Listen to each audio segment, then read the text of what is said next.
इंसान को ऐसी बीवी की चाहत होती है जिसे स्वादिष्ट खाना बनाना आता हो, लेकिन यहाँ तो मोहन को ऐसी बीवी मिल गई जो सिर्फ और सिर्फ खाती रहती थी और ज्यादा खाने के चक्कर में वो इतनी मोटी हो गई थी कि उससे बैठकर उठ पाना भी मुश्किल हो जाता था। लेकिन फिर भी वो खाना नहीं छोड़ती थी और रात दिन बस खाती रहती थी।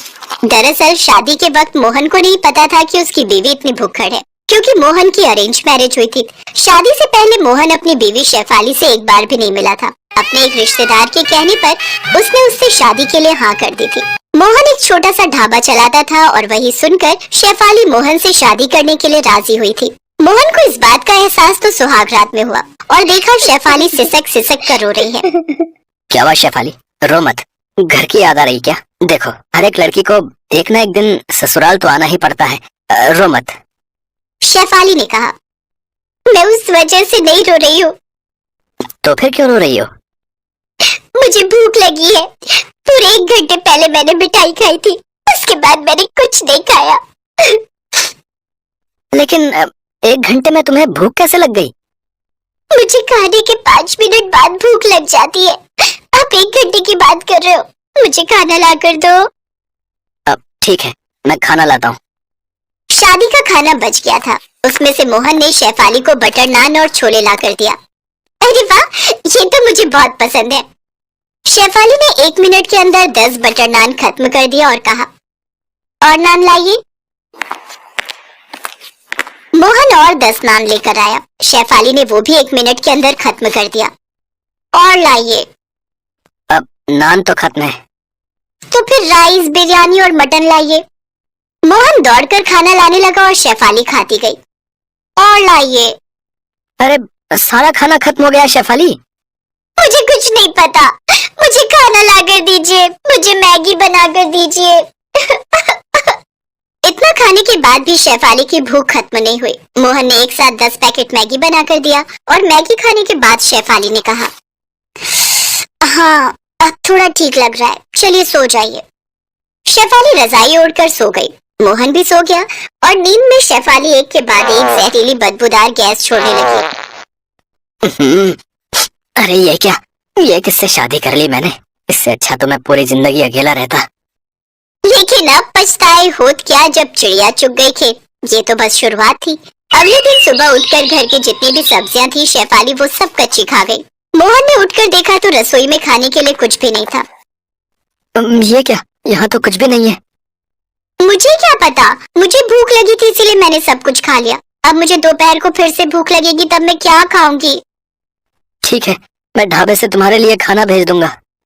मोहन बिना नाश्ता किए ढाबे पर चला गया, लेकिन उससे शेफाली को कोई फर्क नहीं पड़ा।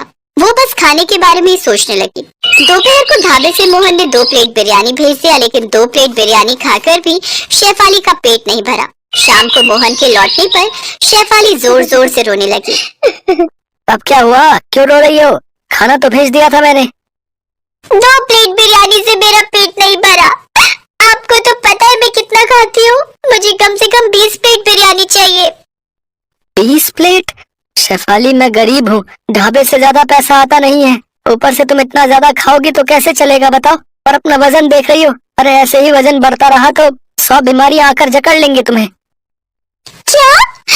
आपने मेरे खाने को और मोटापे को लेकर ताना मारा। मैं चली जाऊंगी, मैं आज ही मायके चली जाऊंगी। अब मोहन मुश्किल में पड़ गया। शादी के 1 दिन बाद ही अगर बीवी मायके चली गई तो लोग क्या कहेंगे? मोहन शेफाली को समझाने लगा। रो मत शेफाली, ठीक है, मुझसे गलती हो गई, रो मत, मत जाओ मुझे छोड़ के। मैं चली जाऊंगी। अगर आप मुझे खिला ही नहीं सकते हो तो मुझसे शादी क्यों की? मोहन ने अपने मन में कहा। मुझे थोड़ी पता था कि तुम इतनी भुक्कड़ हो, मुझे थोड़ी पता था कि तुम इतना ज्यादा खाती हो। हे भगवान, क्या मुसीबत में डाल दिया मुझे। लेकिन मोहन मन की बात शेफाली को बोल नहीं पाया। उसने कहा, मुझसे गलती हो गई शेफाली, ठीक है, अब से तुम जितना चाहो उतना खा सकती हो। ढाबे से जब जो चाहो उतना खा सकती हो। तो फिर मैं तुम्हारे साथ ढाबे पर जाऊंगी हर रोज। ठीक है, वही होगा। अगले दिन शेफाली मोहन के साथ ढाबे पर गई और सिर्फ खाने लगी। मेरे लिए तंदूरी रोटी और बटर चिकन ले आओ। अरे ले आओ यार, जल्दी ले आओ। और साथ में तंदूरी चिकन भी ले आना और सिरके वाला प्याज। शेफाली खाती रही और मोहन के कर्मचारी खाना बनाने लगे। लोग खाने के लिए ढाबे पर आए और खाना ना मिलने पर भागने लगे। अरे भैया, मेरे लिए रुमाली रोटी और दाल मखनी ले आना है। रुमाली रोटी तो है लेकिन दाल मखनी नहीं है साहब। तो फिर चिकन भरता? वो भी नहीं है। पनीर? वो भी खत्म हो गया है साहब। अरे यार, तो फिर है क्या है? ठीक है, जाओ, सिर्फ रुमाली रोटी ले आओ, नमक के साथ खा लूंगा। तभी मोहन के कर्मचारी ने चिल्लाकर कहा, रुमाली रोटी भी अभी अभी खत्म हो गई है और रोटी बनाने के लिए मैदा भी नहीं है। अरे यार, मुझे इस ढाबे पर आना ही नहीं चाहिए था और कभी नहीं आऊंगा। कस्टमर भागने लगे और शेफाली खाती रही। मोहन का दिल जोर जोर से धड़कने लगा। हे भगवान, ऐसे ही चलता रहा तो मुझे ढाबे पर ताला लगाना पड़ जाएगा। पता नहीं मैंने शादी की ही क्यों। शाम को सारा खाना खत्म करने के बाद शेफाली सोने के लिए घर चली गई। मोहन मुंह फुलाकर ढाबे पर ही बैठा रहा। उसका कर्मचारी वहां आया। क्या सोच रहे हैं मालिक? तेरी शादी हो गई है? नहीं मालिक। कभी मत करना, और करेगा भी तो पहले से लड़की के बारे में जांच पड़ताल कर लेना।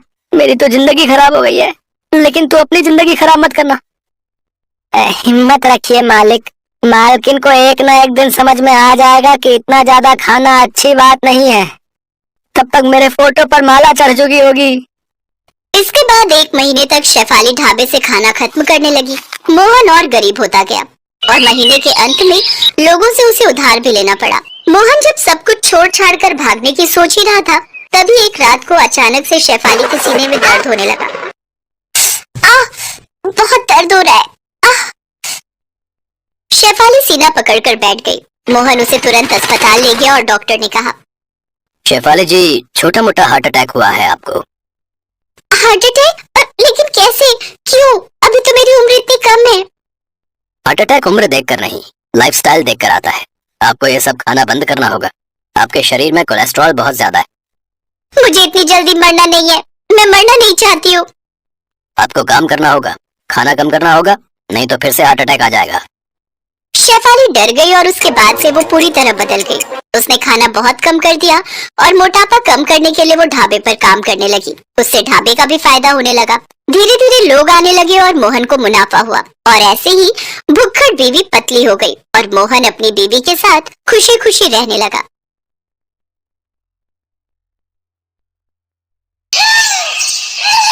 शुभी के रिश्ते की बात चल रही थी। लड़के वालों का फोन आया। शुभी के पापा योगेश प्रसाद ने फोन उठाया। जी नमस्ते भाई साहब। जी 5 बजे रेस्टोरेंट पहुंचने का टाइम है। हम भी टाइम पर पहुंच जाएंगे। क्या हुआ जी? समधी साहब क्या कह रहे थे? यही कि हम टाइम पर पहुंच जाएं। तुम शुभी को कह दो, जल्दी तैयार हो जाएगी। हमें उनके आने से पहले ही रेस्टोरेंट पहुंचना है। शुभी और उसके पापा मम्मी और उसका छोटा भाई रेस्टोरेंट पहुंचते हैं। उधर योगेश प्रसाद भी अपनी पत्नी शर्मिला, बेटे रजत और कुछ रिश्तेदारों के साथ रेस्टोरेंट पहुंचते हैं। सुनो जी, भूख इतने जोरों की लग रही है। घर पर जल्दी जल्दी में 4 गोभी के पराठे, 2 कटोरी दही और सिर्फ 1 कटोरी छोले ही खाए थे। थोड़ी देर से आते तो 2 पराठे मेथी के भी खा ही लेती। चुप भी करो शर्मिला, है थोड़ा धीरे बोलो, जो मन हो मंगवा लेना। अभी रेस्टोरेंट के अंदर तो चलो। विन्नी अपनी मम्मी के साथ अंदर पहुंचो, मैं राजेश के साथ आ रहा हूँ।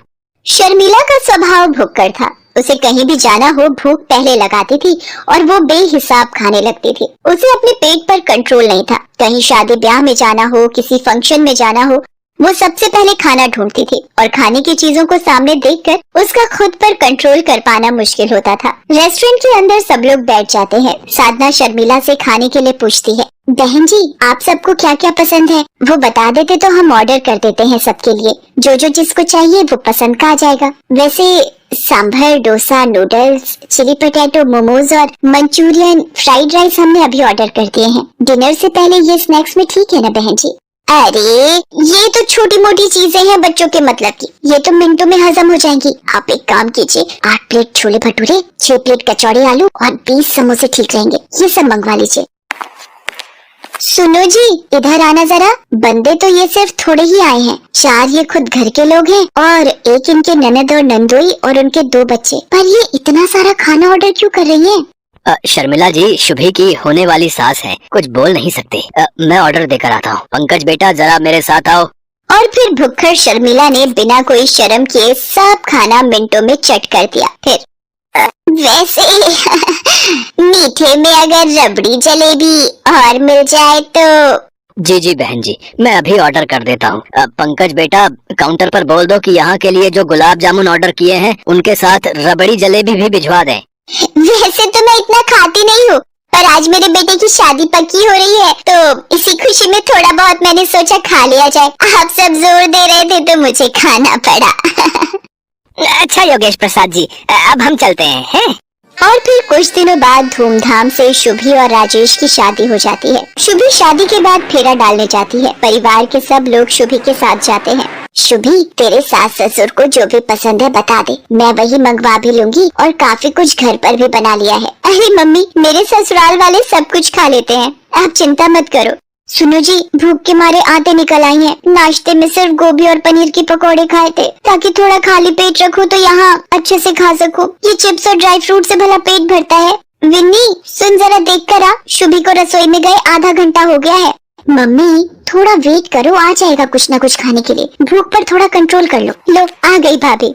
आप सबके लिए ये दही भल्ले मम्मी ने भिजवाए हैं। बस दही भल्ले ही बनाए हैं क्या या कुछ और भी? जी बहन जी, ये आपके लिए मैंने राज कचौड़ी भी बनाई है। शुभी बता रही थी आपको राज कचौड़ी बहुत पसंद है। वो तो मैं वैसे ज्यादा कुछ खाती नहीं हूँ। कभी कभी राजेश ऑफिस से आते हुए बनवा लाता है तो 1-2 चम्मच जबरदस्ती दे देता है तो खा लेती हूँ।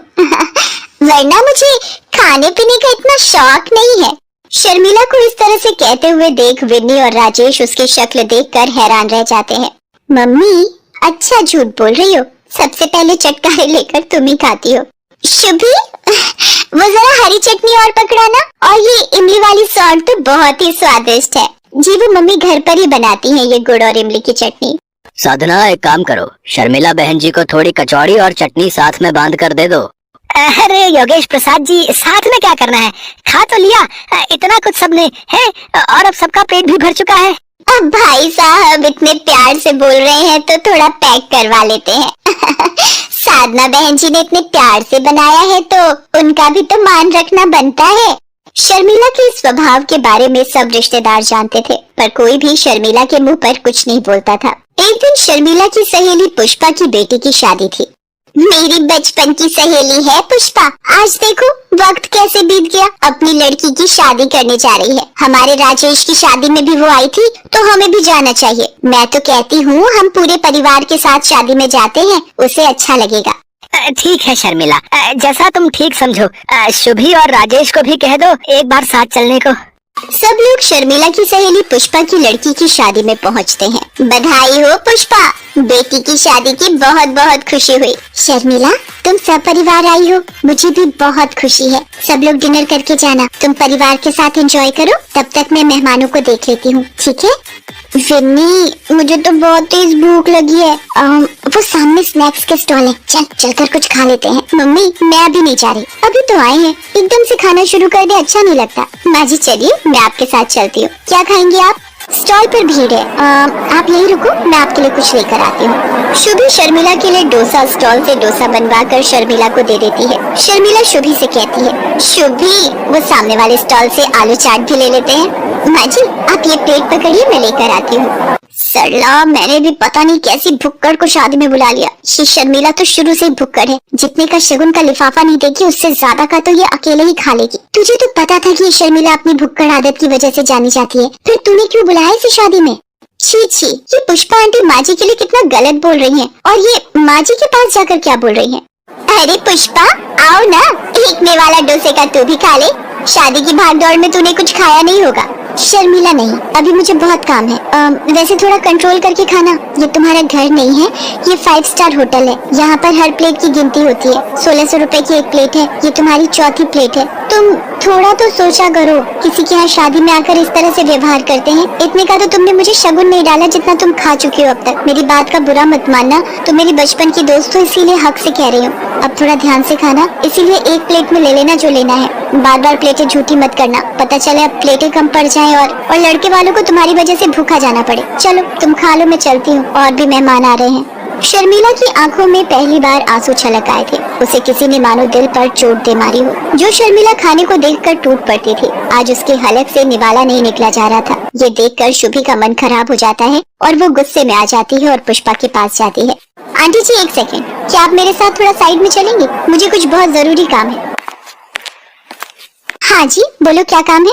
आपकी हिम्मत कैसे हुई माँ जी का अपमान करने की? अगर आपकी बेटी की शादी का लिहाज ना होता तो शायद आप नहीं जानती कि मैं क्या कर देती। और हाँ, इस 5 स्टार होटल में खाना खाने का जितना भी बिल बना है आपके बैंक अकाउंट में अगले 1 घंटे तक मैंने नहीं पहुंचा दिया तो मेरा नाम भी शुभी नहीं। चलिए माँ जी, अब हम यहाँ एक पल भी नहीं रुकेंगे। जहाँ मेरी माँ समान सासू माँ का अपमान हो वहाँ मैं एक पल भी खड़ी ना रहूं। सब लोग घर आ जाते हैं और घर आकर शादी से जल्दी लौटने की वजह जब सबको पता चलती है तो सब शुभी पर बहुत गर्व करते हैं। शुभी शर्मिला के गले लग जाती है। तभी शर्मिला कहती है, कोई सुनेगा? मुझे बहुत तेज भूख लगी है। शुभी जरा अपनी मम्मी को फोन लगाकर बोल हम कल खाने पर आ रहे हैं, वही राज कचौड़ी और गुड़ इमली की चटनी का स्वाद चखने। और शर्मिला की ये बात सुनकर सब खुशी से हंस देते हैं।